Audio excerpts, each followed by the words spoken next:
maybe let's get it kicked off here. When you've been working with hundreds and hundreds of different people, if not thousands, I don't know, but I know that you've been doing this a long time. And as you've worked with couples and individuals, especially with women that you're helping empower, what are some of the largest attributes that you see that have held women down as you've helped them get through and past that stage? I mean, I think the biggest things that I see, that I hear, is that they're just exhausted. The end of the day gets to the end of the day, and there's no time. Time is like such an issue that I hear constantly, and that they've just really lost who they are. They're not having fun. They're going through the motions. They're again exhausted, and it's over and over. And even in women that are like in amazing jobs, even women who absolutely love being mothers and are in good relationships. This isn't just for the woman who is, down and depressed and divorced and all of the things. It's all women across the board. I hear this constantly.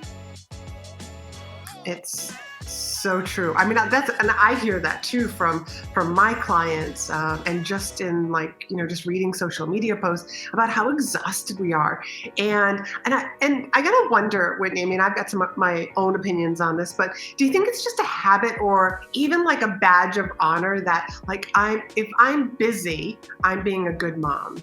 If I'm busy, I'm being a good professional. What's your take on that? Oh my gosh. I mean, I feel like I've done this and I do this still. I'd like to pretend like I'm above, martyring myself in the cause of I'm so busy. And I think what we do often is we create these to-do lists that are miles and miles and miles long. And it's all stuff that we've created, things that we actually want to get done. Some of them not so much, but we martyr ourselves in this to-do list and get so involved in complaining about it instead of actually seeing the results that we've created in our day and taking a few of those things. And instead of looking at the whole mile-long list, just saying, hey, this is what I'm going to accomplish today, and being happy and deciding like that is enough. Yeah. Okay. So before we dive into the how to get out of this problem, can we just touch on how does somebody, because I think that this is such a habit. This is just such, shall I say, almost like the norm that we see out there. We're all products of our environment. So if I hang around with, a group of women and everybody's busy, well, oh, so am I. I'm so busy too.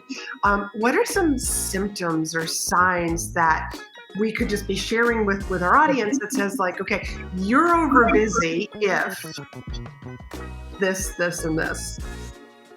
Well, I mean, I think one of the big telltale signs is if I am looking to call and complain to my friends, or the first thing I do when my husband walks through a door is complain.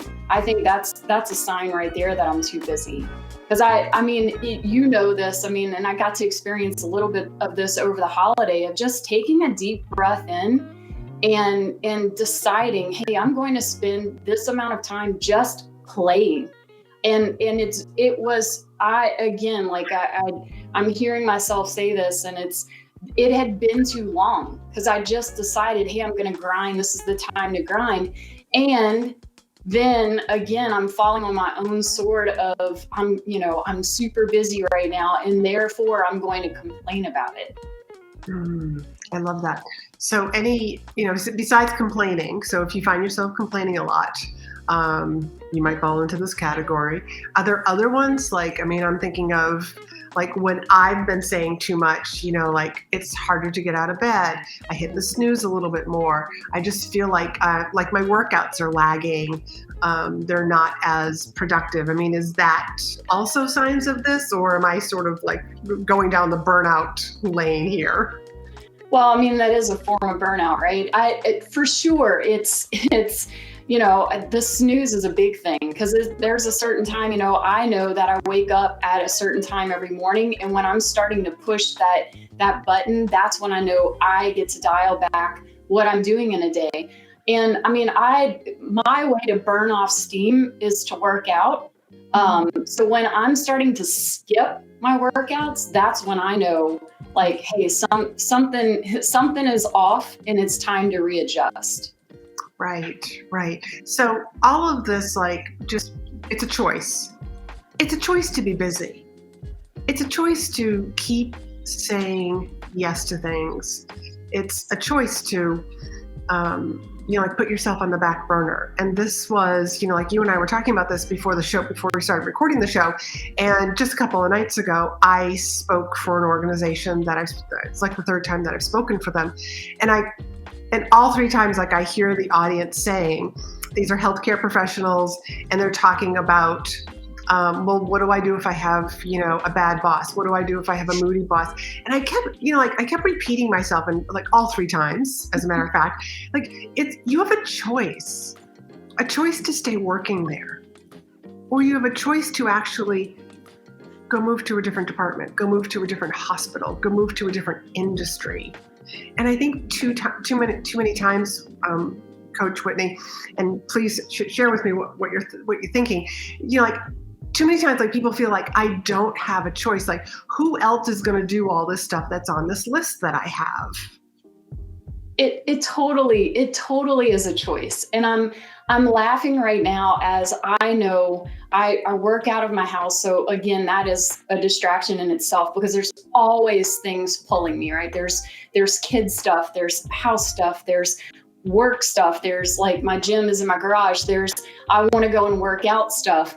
And I laugh because there are probably 4 or 5 loads of laundry unfolded, poured on my bedroom floor right now that I can constantly let call my name and distract me. Or I can just say, you know what? I'm not dealing with that today.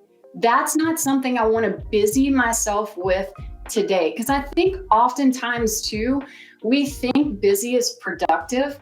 And that's one of the things that, like, just drags us down. It's like, okay, what do I want to do and be productive today, and not let those distractions, because that is a choice, right?